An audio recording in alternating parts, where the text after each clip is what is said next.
To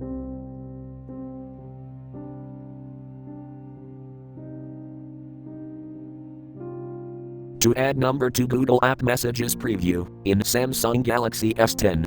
Open Settings. From a home screen, swipe up or down from the center of the display to access the apps screen. Tap Settings.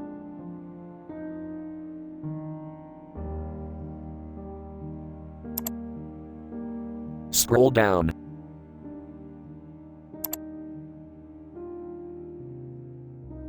Tap Google.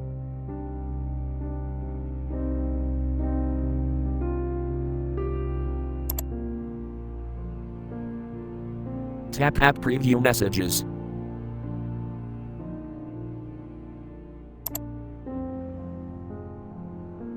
Tap Add your number here.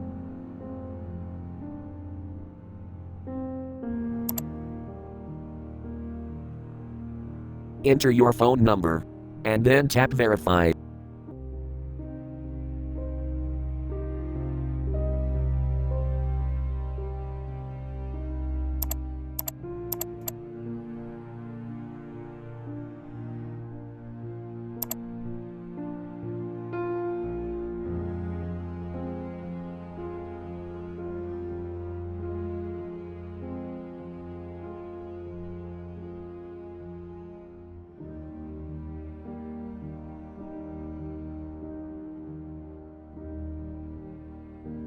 Thanks for watching, have a nice day.